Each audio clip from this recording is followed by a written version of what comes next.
जय श्री श्याम। हारे के सहारे की जय। श्याम भक्तों, जब हम बाबा श्याम का नाम जाप करते हैं तब वह स्वयं हमारे साथ आकर खड़े हो जाते हैं। लेकिन व्यक्ति का स्वभाव होता है कि जब भी उस पे मुसीबत की घड़ी आती है तब वो संसार में अपनों पर भरोसा कर बैठता है। उसको लगता है कि मुश्किल घड़ी में मेरे अपने मेरा साथ देंगे, लेकिन ऐसा होता नहीं है। इस संसार में अपने पराये सब एक जैसे होते हैं। जब आपका अच्छा समय होगा तब सभी लोग आपके साथ आकर खड़े हो जाएंगे और अगर आपको ज़रूरत नहीं होगी तो भी आपको पैसे देने के लिए तैयार हो जाएंगे। लेकिन जब बुरा समय आता है तो आप जिन लोगों को अपना समझते हो वही सबसे पहले आपका साथ छोड़ के चले जाएंगे। जब हम अपनों से मदद मांगते हैं तो वो कई नए नए बहाने बना के वहाँ से निकलना चाहते हैं, लेकिन भगवान कभी हमें छोड़कर नहीं जाते। जब इस संसार के सारे दरवाजे बंद हो जाते हैं तब एक ही दरवाज़ा खुला होता है, वह है हारे के सहारे का द्वार। संत महात्मा हमेशा कहते हैं कि जो भरोसा आप संसार पर करते हो वही भरोसा अगर आप भगवान पर करोगे तब प्रभु हर मुश्किल चीज़ों को आसान बना देंगे। आज एक और बाबा श्याम के चमत्कार की सत्य कहानी आप सबको सुनाने जा रही हूँ।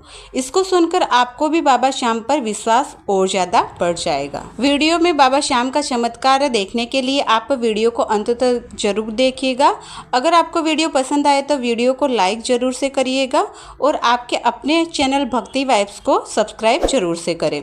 और आपसे एक रिक्वेस्ट और करते हैं कि अगर आपके जीवन में कभी भी आपने भगवान के चमत्कार का अनुभव किया है तो आप हमें अपनी कहानी मेल आईडी में सेंड करिए, ताकि हम आपकी कहानी को वीडियो के माध्यम से लोगों तक पहुंचा सके। और वाकई में जिन लोगों को भगवान की मदद की ज़रूरत है वो लोग आपके जीवन में हुए चमत्कार की कहानी को सुनकर अपने जीवन में आ रही मुसीबतों का सामना कर पाए और भगवान पर विश्वास बढ़ाए। आजकल लोग कर्ज से बहुत परेशान हैं। कभी न कभी किसी न किसी काम के लिए तो कर्ज लेना ही पड़ता है। मिडिल क्लास का जो व्यक्ति होता है उनके जीवन में हजारों परेशानियां होती है। कभी बच्चों की पढ़ाई के लिए, कभी घर बनवाने के लिए, तो कभी बेटे की शादी के लिए। ऐसे कोई ना कोई काम के लिए वो कर्ज लेता ही चला जाता है। वही कर्ज जब बहुत बढ़ जाता है और कम होने का नाम ही नहीं लेता तो व्यक्ति के जीवन में अंधकार के सिवा कुछ नहीं बचता। 24 घंटे उनके दिमाग में बस यही बात चलती रहती है कि मैं कर्ज कैसे चुकाऊंगा। आज की कहानी भी ऐसे ही एक व्यक्ति की है जिन्होंने अपना नाम बताने से हमें मना किया है। उनके जीवन में भी कर्ज काफ़ी ज़्यादा बढ़ गया था। उनको कोई भी रास्ता नहीं दिखाई दे रहा था कि वो करे तो क्या करे। जीवन जीने के लिए पैसा बहुत ज़रूरी होता है। अगर आपके पास पैसा ना हो तो अपने ही साथ छोड़कर चले जाते हैं। तो इनका गांव यूपी के जौनपुर में है और यह काम के सिलसिले में गाज़ियाबाद में रहते हैं। यहाँ यह नौकरी करते हैं। यहाँ पर इनकी बीवी और 2 बच्चे रहते हैं। साथ में इनके गांव में इनके माता पिता, एक छोटा भाई, उनकी पत्नी और उनके 3 बच्चे और 2 बहनें हैं। उनकी शादी हो गई है, वह अपने घर चली गई है। इनकी उम्र अप्रोक्स 40 साल की है। यह कहते हैं कि मैं 15 साल से नौकरी कर रहा हूँ। कमाने के बाद मैंने अपनी बहन की शादी की, भाई की शादी की। यहाँ तक कि इनके पास छोटी छोटी बातों के लिए भी गांव से फ़ोन आता है, जैसे कि बच्चों के लिए दूध के लिए पैसे भेजो, खेतों में अनाज बोने के लिए पैसे भेजो, माँ बीमार है, पापा बीमार है, दवाई के लिए पैसे दो। हर चीज़ के लिए इनके पास में फ़ोन आता था। यह पैसे भेजते थे क्योंकि घर में सबसे बड़े यही थे। यह करे तो भी क्या करे, इनके भी 2 बच्चे पढ़ते थे। यह दोनों जगह का खर्चा उठा नहीं पा रहे थे। यहाँ इनके बच्चे भी सरकारी स्कूल में पढ़ रहे थे। आजकल के ज़माने में वह कहते हैं ना, जो कोई सबके लिए ज़्यादा सोचता है उसी इंसान को उल्लू बनाया जाता है। उनके छोटे भाई ने इनसे कहा, भैया मेरी दुकान खुलवा दो, मैं भी अपना काम करूँगा, अपने बच्चे को पाल लूँगा।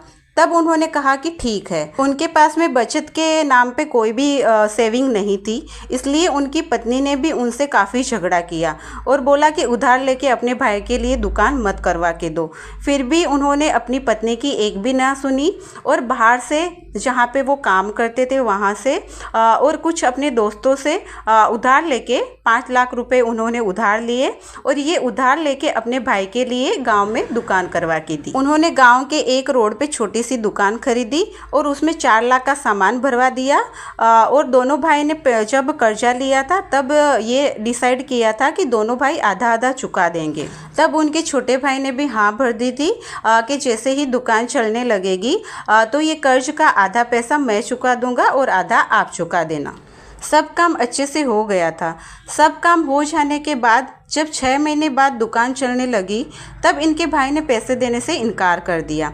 इन्होंने बहुत कहा कि थोड़ा थोड़ा करके दे दो, आधा ही दे दो, थोड़ा कम दे दो, लेकिन वह इनसे लड़ने लगा कि मैंने कर्ज थोड़ी लिया है, आपने लिया है, आप भरो। तब भाई की तरफ से ऐसा जवाब पाकर यह बहुत दुखी हो गए। तब उन्होंने कहा कि खेतों को बेचकर कर्ज भर देते हैं। तब इनके भाई ने कहा कि आपको खेत बेचना ही है तो आप अपने हिस्से का बेचना, मेरे हिस्से का मत बेचना। तब ये क्या करे, बेचारे बुरे फंस गए। ये तो इन्हें कुछ समझ में नहीं आ रहा था कि अब क्या करें। तब इन्हें बाबा श्याम के बारे में बहुत पहले से पता था क्योंकि यह कन्हैया मित्तल के भजन सुबह शाम सुनते थे। बाबा श्याम के भजन ये रोज़ सुबह उठ के लगा देते थे और बाबा श्याम के भजन सुनते थे। तब यह उनसे प्रार्थना करने लगे कि हे बाबा, मेरा कोई सहारा नहीं, सबने मेरा साथ छोड़ दिया, जिसके लिए मैंने इतना किया वह भी मेरा दुश्मन बन गया है, अब मैं क्या करूं, अब आप ही मेरा सहारा हो। तब इन्होंने एक बार खाटू जाने का प्लान बनाया।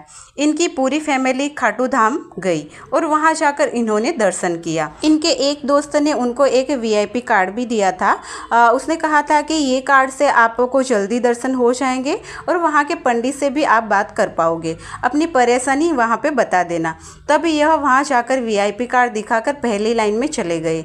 इन्होंने जल्दी से दर्शन कर लिए और वहाँ के पंडित जी से उन्होंने बहुत सारी बातें की, अपनी सारी परेशानियाँ उनको बताई। तब वहाँ के पंडित ने कहा कि तुम परेशान मत हो, अब तुम यहाँ आ गए हो तो यहाँ से खाली नहीं जाओगे, बाबा श्याम सारी परेशानियाँ दूर करेंगे। वहाँ के पंडित ने उन्हें अर्जी के बारे में बताया कि एक अर्जी अपने कर्ज के ऊपर लगा दो और पंडित जी ने वहाँ एक बाबा श्याम की फ़ोटो भी खरीदने को कहा। पंडित जी ने उनको इत्र दिया, भगवान को चढ़ाए हुए फूल दिए और प्रसाद भी दिया। उन्होंने नाम जप के बारे में भी बताया और उनसे कहा कि ये फ़ोटो ले जाके घर में लगा देना और पंडित जी ने जो भी विधि बताई थी वो विधि से पूजा करना है और नाम जाप भी करना है। खाटू से आकर उन्होंने अपने घर में बाबा की तस्वीर लगाई और उनकी रोज़ पूजा पाठ करते थे और नाम जप भी करते थे। ऐसा करते करते उनको 4 महीने बीत गए थे। 4 महीने बाद उनको एक सेठ मिले जो कि इनकी तकलीफ़ को सुनकर बहुत भावुक हुए और वह कहने लगे कि बेटा, मैं पैसे देता हूँ, तुम अपना सारा कर्ज उतार दो और अपना काम धाम पर ध्यान दो, अपने दोनों बच्चों को अच्छे से पालन पोषण करो। तब वह सेठ भगवान बनकर इनके जीवन में आए। तब वो सेठ ने उनको 10 लाख रुपए दिए। 10 लाख का कर्ज कह लो, सहारा कह लो, सपोर्ट कह लो, या फिर बाबा श्याम का एक चमत्कार ही कह लो, क्योंकि ये सेठ ने 10 लाख रुपए तो उनको दिए थे, पर उसके ब्याज का एक भी पैसा उन्होंने नहीं लिया था। आज तक उन्होंने ब्याज नहीं लिया। आज 5 साल हो गए। यह कहते हैं कि 5 साल हो गए, आज तक उन्होंने पैसा वापस मांगा भी नहीं है और कहते हैं कि मैंने तुम्हें 10 लाख दिया है बेटा, ये पैसे मुझे वापस नहीं चाहिए, तुम्हें मैंने 10 लाख दिया था तो बाबा की कृपा से मुझे उसका दोगुना फ़ायदा हो गया है। तो बाबा श्याम किसी न किसी रूप में अपने भक्तों को दुख से बाहर निकालने के लिए ज़रूर आते हैं और उनकी लीला को कोई नहीं समझ पाता। यह लोग आज भी बाबा श्याम की पूजा करते हैं, नाम जाप करते हैं। तो इनकी सत्य कहानी यहीं पर समाप्त होती है। अगर आपको ये वीडियो और ये कहानी पसंद आई हो तो आप वीडियो को एक लाइक ज़रूर से करिए और अपने चैनल भक्ति वाइब्स को सब्सक्राइब जरूर करें। बोलो हारे के सहारे की जय।